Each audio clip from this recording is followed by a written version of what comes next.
So I'm a little late in doing this, but these are the best metal albums of 2024 so far. I'm including albums that were released between January and June. I'm not including anything released in July or after that.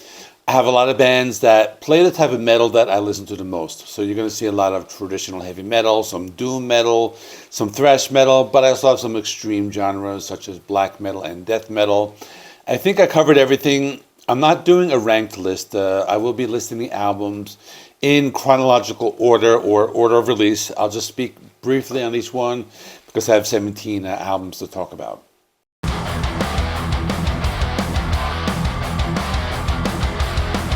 The first album I have is Hellfire and Damnation by Saxon. This is their 24th studio album and released on January 19, 2024 through Silver Lining Music. This is a veteran band of heavy metal. They've been around 46 years, and they are led by their singer, Biff Byford, and I believe this band gets better with age. This album has a new guitar player because their guitarist Paul Quinn retired, so they brought in Brian Tatler from Diamond Head. This album was also produced by Andy Sneap. A lot of songs deal with history, and each song has its own story.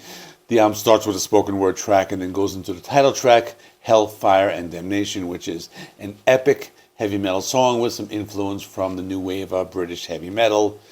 And this one includes the recognizable vocals of Biff Byford. There are some other standouts, such as Madame Guillotine, which is a song that brings back the vibes and sounds of that period in the early 80s when they produced some of their best work. I'm talking about the albums like Wheels of Steel, Strong Arm of the Law, and Denim and Leather. Lyrics are about the French Revolution and the guillotine when King Louis XVI and Queen Marie Antoinette lost their heads. It's a solid album worthy of making this list.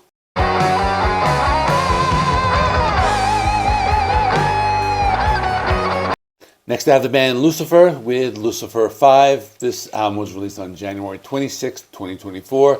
They are a German female-fronted doom metal band that has a very retro or proto-metal sound. I've seen them being called as occult rock as well. They are led by Johanna Plato Anderson, I would say, in this album. You hear more of a 70s hard rock influence. The album opens with Fallen Angel. You can immediately hear the retro rock influence. The main riff sounds like some of those blues rock bands of the early 70s. They have the song At the Mortuary, which was a fun song, has some occult themes, a cool black and white music video. It reminded me of George A. Romero's Night of the Living Dead. And Anderson's vocals are very impressive. Her vocals are really what makes the band so memorable. Sometimes she can sing rock songs, other times she has more of a sultry crooning style, which can be heard in the track Slow Dance in the Crypt. The album has lots of other good songs, such as A Coffin Has No Silver Lining, Ride the Reaper, and Strange Sister, which were fun rock tracks with a catchy chorus. Overall, one of my favorites of the year so far. They keep on talking, we keep pushing, boy, but we never listen. That's why we slow gangs 365. Now I have a Dark Horse album with Slope and Freak Dreams. This is one of those bands that I just discovered by chance. I never heard of them, but I had a promo of it in my inbox, and there was something about that clay head on the blue cover that caught my attention. Then I read the description of it, and I thought it might be something I like. So this album was released on February 2nd, 2024 through Century Media Records. They are a German 5-piece band, and it was their second album, and basically they mix funk and metal.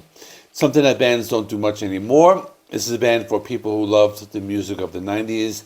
It's like the Red Hot Chili Peppers, but the early period before the Mother's Milk album. They also list influences such as the Beastie Boys, and that's where they get a little bit of hip-hop, and Rage Against the Machine, which is where they get their heaviness. They have different types of songs, such as songs that were more funky, had more of an early Red Hot Chili Peppers vibe, such as the song Talk Big, True Blue, and the title track. Then there were some heavier songs that were more metal, such as It's Ticking, Hectic Life, and Why Sad, and other songs that had some crossover punk, such as Chasing Highs and Nosedive. Overall, one of those bands I discovered by chance. It's a great album if you like what I just described.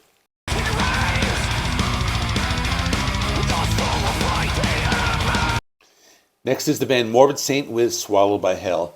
This was released on February 9th, 2024. They are one of those thrash bands that released a few albums in the late 80s, and then they took a very long break, and it's the first new studio album in 30 years.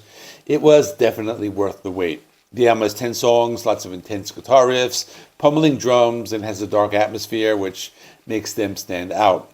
You got lots of great songs, such as the album opener, Rise from the Ashes, which has some guitar riffs reminiscent of Flight of the Bumblebee. You have the title track, Swallowed by Hell, which has some chunky Bay Area style guitar riffs. And then some songs have a darker and evil tone, such as the song Burn Pit. Some of the songs just sound very dark and evil, such as Fear Incarnate, which includes machine gun drumming and old school thrash, reminiscent of bands like Testament and Exodus. Overall, if you like thrash, check it out. It is a great comeback.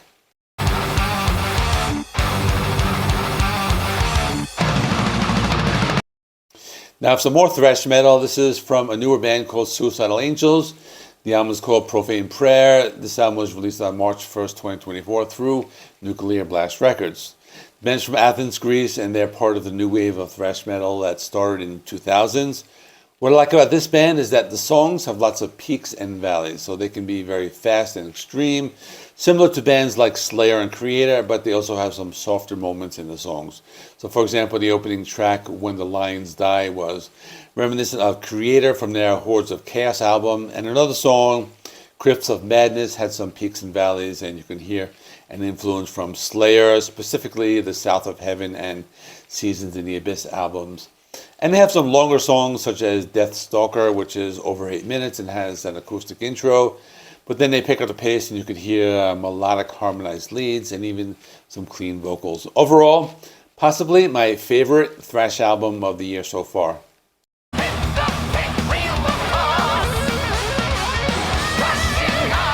Next is an album I'm sure all of you are expecting me to include. That is Invincible Shield by Judas Priest, released on March 6, 2024 through Columbia and Epic Records. This is the 19th studio album and another band that gets better by age. I think the album and Firepower, this one and Firepower, are two of the best in their entire career, which is very impressive. What I like about this album is that it has held up very well. It's only been out for 4 months and it just still holds up. And it doesn't really sound like a long time, but it kind of feels long. You have the opening single, Panic Attack, which was like a continuation of their sound on Firepower. The next single, Trial by Fire, which is another great song with Rob Halford singing in a lower range. And then Crown of Horns, which was probably one of the more radio-friendly songs, but still great. And the fourth single, The Serpent and the King, which was possibly the heaviest song on the album and reminiscent of their Painkiller album. As for the rest of the tracks, they're all good. I don't want to spend too much time talking about it, but out of the album tracks, Giants in the Sky stands out because they're paying tribute to great musicians that have died over the years, and just an overall great album.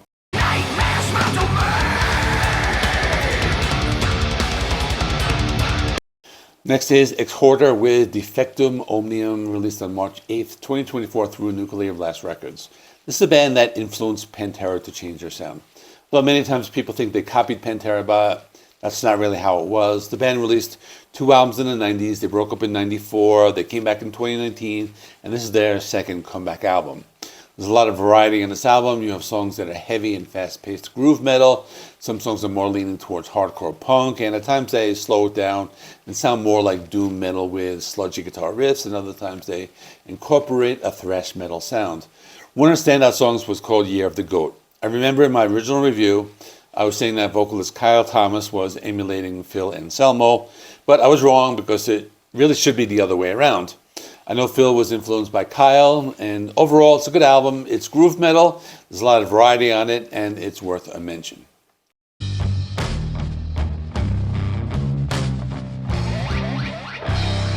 Next is the band Castle Rat with Into the Realm, released on April 12, 2024.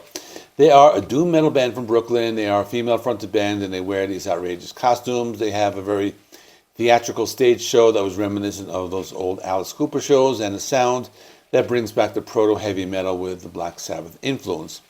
Standout tracks are called Dagger Dragger and Cry For Me, where you can hear the Black Sabbath influence. But they are not a band that is just a copy of Black Sabbath. There's a lot more to them, and I think their imagery and stage show really makes them unique. They might be a little similar to the band Lucifer, which I talked about a few minutes ago, but if you like those slow and heavy riffs and clean singing that has this very occult atmosphere, you can check out this band.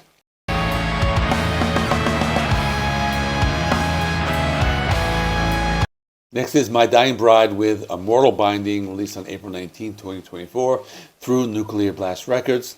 The sound was a surprise for me. I liked it much more than I was expecting to. I like the fact that the vocals are very harsh, but the lyrics are very distinguishable. Then, along with the heavy guitar riffs, they are sad and beautiful violins, and they create these nice melodies. I like how they mix the slow guitar riffs with faster drum beats. The music can be both heavy and soft and melancholic. And I like that it's not one of those doom bands that drags their songs out with the same guitar riff for 10 minutes straight. This band likes to change it up throughout their songs. Overall, I was impressed by this album because it's doom metal, but they kept me engaged with all the different changes in the songs.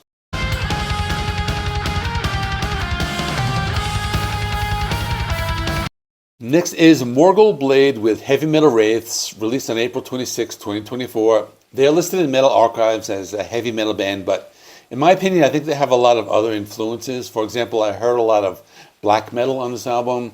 The band is kind of hard to describe. They play classic heavy metal with influences from Iron Maiden or Saxon, but they have vocals more black metal, similar to bands like Dark Throne.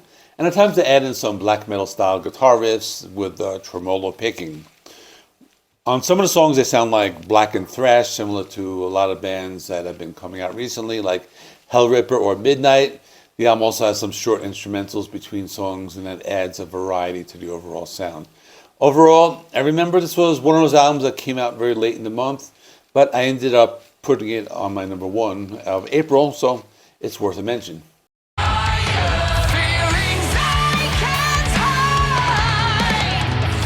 Next is Riot V or Riot 5 with Mean Streets, released on May 10th, 2024 through Atomic Fire Records. This is a band that's been around for many years, dating back to the late 70s. They've evolved over the years and they've changed their name to Riot V.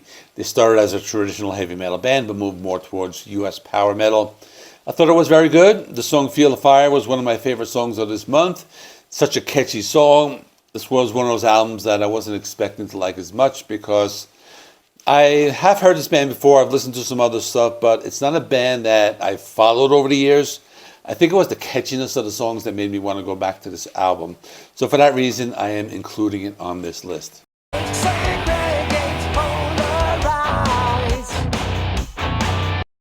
Next is the band Freak Kitchen with Everyone Gets Bloody. The album was released on May 24th, 2024. This is a band I discovered by chance. The album cover caught my eye. They were listed as progressive hard rock, and I've never seen those two words put together as a genre, so I was interested, and I really like this album. I did some research, and I found they had been around for a while. The first album came out in 1994, and this is their 10th album. I think the thing that makes this band so memorable is that the songs are very catchy. They get stuck in your head, and it's one of those bands that, on the one hand, they can sound kind of commercial, but on the other hand, they get a little technical and still have that a progressive sound. The band is not very heavy, mostly clean vocals, but they get a little harsh at times. The band also goes into different directions. Sometimes they sound like synth pop, other times they sound like prog metal. This was my number one album of the month of May.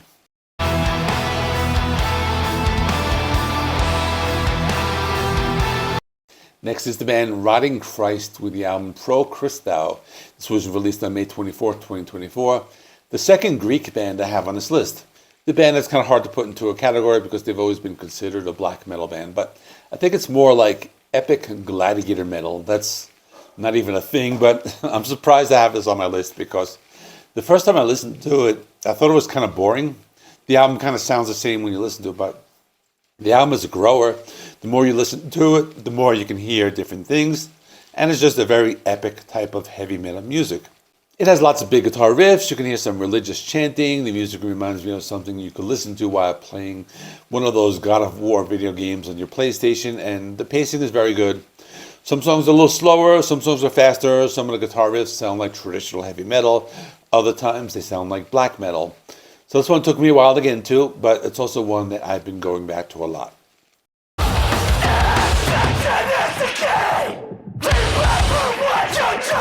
Next is the band Candy with the album It's Inside You. This was released on June 7th, 2024, and it's a short album. It's only 30 minutes long, but it's as long as it needs to be because it's a mix of some hardcore and a bunch of other stuff.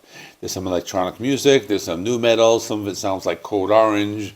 You got some industrial beats, songs have different tempo changes and different styles, but all of it's very heavy and very brutal. Type of album that keeps you on your toes because you don't know what to expect. Sometimes they sound industrial like Ministry, sometimes they have lots of electronics, but sometimes it's just big guitar riffs that beat you down, and other times they have big breakdowns, so for that reason I have it on this list.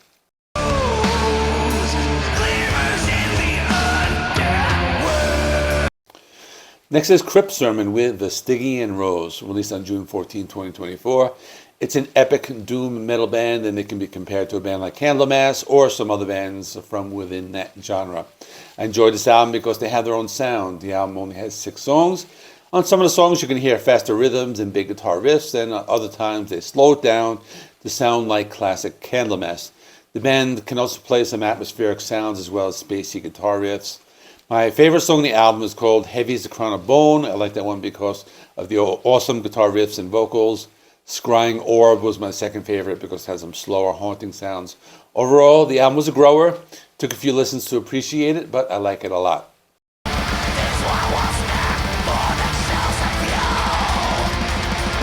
Next is Kvaen with the Formless Fires, released on June 21st, 2024. This is a one-man black metal band, and the only black metal album I have on this list, not counting Morgul Blade. I enjoyed this one because there's a lot of variety on the album. The first 2 songs were traditional black metal. Next 2 songs were more progressive sounding and experimental, which was similar to the band Enslaved. My favorite song was Tornets Sang, which had a slower pace. But for me, it was easier to listen to and had elements of other metal genres like thrash. I also like the song called The Ancient Gods because it has some softer guitars mixed with heavier sounds. I also liked De Dora Sang because it has some acoustic guitars and a slower building sound. Overall, one of my favorite black metal albums of the year so far.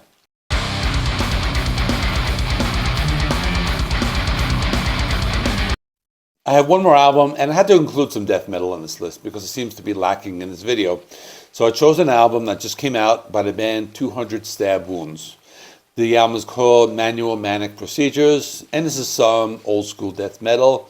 They also stand out amongst the other bands because they have this death metal component to their sound, as well as a horror music component. At times it sounds like you're listening to a horror movie score, something what you would hear during the opening credits of a horror movie of the 70s, and other times it sounds like death metal with thick and heavy guitar riffs and deep guttural vocals. The album is also filled with palm-muted guitar riffs and intense drumming. The bass guitar can also be heard very well, especially on the title track. There are also times when they play slower guitar riffs and have a more melodic sound. The rest of the songs are all awesome, and for me, one of the best death metal albums of the year so far. Well, that is all. Every week I do a video called New Metal Releases of the Weekend, so you can check out the latest episode right there. In the meantime, thanks for watching. Please give this video a like. It helps me with the YouTube algorithm. Please subscribe if you're not already. I do rock and metal reviews, rankings, and more. And hit the bell for notifications. You can get updated every time I release a video. You can find me on Facebook, and you can find me on TikTok. Links in the video description. And see you in the next one.